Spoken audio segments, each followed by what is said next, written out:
It's so crazy to me because I'm asked so many times if I'm resentful in any type of way for where the WNBA is right. You see, I find it absurd that I am frequently asked if I harbor any resentment toward the current state of the WNBA.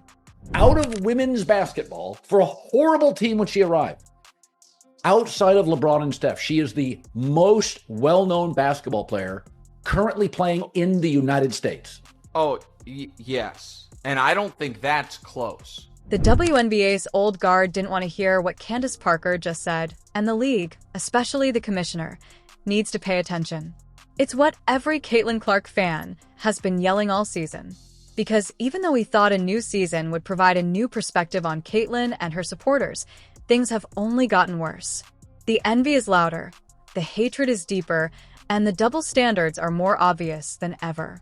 However, WNBA legend Candace simply intervened and made them all appear silly. It's a straightforward, common-sense fact. The kind of remarks that break through the clutter and put everything in perspective. Perhaps now they will pause and reflect. Because if this season has shown us anything, it is that the league becomes louder and more self-destructive the more Caitlin wins. Let's examine Candace's remarks, since they may be the most subdued, yet significant retaliation against Caitlin Clark's detractors and the WNBA's establishment. But first, please like this video. For the haters, every like is equivalent to one tissue. After what Candace said, they will require it. Additionally, remember to subscribe for more Caitlin Clark and Fever updates. Alright, so what is the significance of Candace speaking up now? Here's the primary cause, though. It is the second highest viewership, which is like average viewership. However, it was the highest peak of any game ever on CBS. The WNBA is now growing at an amazing rate, and Caitlin Clark is solely responsible for it. In sports, it's the worst-kept secret. In addition to being the most well-liked player in WNBA history, Caitlin Clark is probably the most well-liked athlete in America overall. Everyone is aware of the previous season's numbers. TV viewership hit a record high, ticket sales skyrocketed, and merchandise flew off the shelves. Each quantifiable metric indicated a single, indisputable reality. Nobody changes the needle like Caitlin, and she's already surpassing it this year. Sold-out arenas with unprecedented attendance, there is no slowing down of the Caitlin Clark effect. It is growing in size. And now that Caitlin Clark is injured, the ticket prices for the Fever and Sky game just plummeted to Hades. This season, record numbers of fans are tuning in to see Caitlin Clark and the Fever. A preseason exhibition match against Brazil drew 1.3 million viewers. Let that sink in. The preseason game attracted more views than most regular season games could have imagined. Next came the season opener, which drew an average of 2.7 million viewers, making it the most viewed WNBA regular season game in 25 years. Most recently, 3.3 million people tuned in to watch her play the Liberty. However, after she was hurt, everything quickly changed. The loudest mics, like I stated, are the ones that's race baiting. Not even bringing up the names, but all the people that I'm seeing that are tied within the WNBA media, coaches, all type of things. They are very resentful of Caitlin Clark, and I don't know why. It doesn't make sense when you have somebody that's doing what she's doing for the WNBA. The cost of tickets for Fever games without Caitlin fell by 300%. Additionally, although Fever supporters have maintained their position in TV ratings, I'll discuss that in a moment, the rest of the league has fallen well behind. This ought to serve as a warning to everyone. Players, coaches, the league's front office, it is anticipated that Caitlin Clark will bring in more over $1 billion for the WNBA this year alone, which means one thing. The WNBA might lose all of its momentum with only one major injury to Caitlin Clark. Angel Reed believes that a new deal will be made using those CBA cash. Nafisa Collier asserts that the players have leverage because, although you may believe you have the upper hand without Caitlin, the league continues to make mistakes.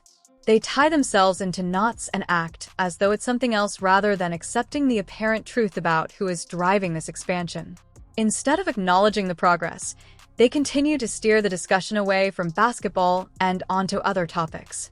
You even though it's 100% false, by acknowledging we don't condone hate and not seeing that this was a internet rumor founded of complete bullshit, you're lending credence to this. There was none of that. Even though the season is just a few games old, Caitlyn and her supporters have already received facepalm after facepalm.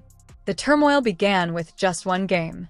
The league opened an investigation into alleged hate speech following the opening match against the Sky, but the harm had already been done. The headlines were stolen rather than commemorating an amazing debut and a league record-breaking event. The story was about controversy rather than basketball, and once more, Caitlin Clark and her supporters were drawn into a story that had nothing to do with the actual events that took place on the court. The kind of stuff that's being said to them, the stuff that's being said to Kelsey Mitchell, the kind of things that are being said to Natasha Howard are actually wild. People have taken a photo of these women and circled a bullseye on them and have said, it's on site when I see you. Those are actual threats. The idea that Caitlin Clark's fan following was nasty and that Indianapolis wasn't a safe place for athletes emerged from that catastrophe. In fact, some were demanding that the All-Star game be rescheduled, while others wanted Dave Portnoy barred from arenas for taunting Angel Reese. In the meantime, the league has said nothing at all regarding the actual hate being aimed against Caitlyn and the Fever. No claims, no evidence, nothing. Caitlin Clark is getting some of the grossest, most morbid comments, racist, hateful. We're talking the cup runneth over with hate. Here, Kathy Engelbert, you're no space for hate. Where are you right now? The remarks made about the Fever players, particularly Caitlyn, were vicious and menacing and went much beyond simple critiques of her skill or popularity. Kathy Engelbert, in this long, drawn-out article, goes on and gives herself credit for why the WNBA has finally entered some type of mainstream conversation. These weren't only offensive remarks. They were real threats, the kind of targeted, personal insults you would think the league, particularly one that consistently emphasizes its position on inclusiveness and hate, would at the very least denounce, but instead they made no announcement, offered no defense, and the situation simply grew worse. At this point, Caitlyn's assistant coach's baby is being accused of being used as a prop by ex-fans. To new followers and outside observers, our organization's success might seem overnight and even lucky, prepared by a singularly exceptional group of college players coming into the WNBA. However, we could not have capitalized on those advantages without years of hard work and preparation.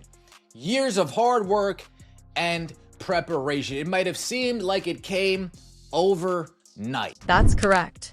The kind of conversation we're dealing with has escalated from criticism to conspiracy, and the league has yet to respond.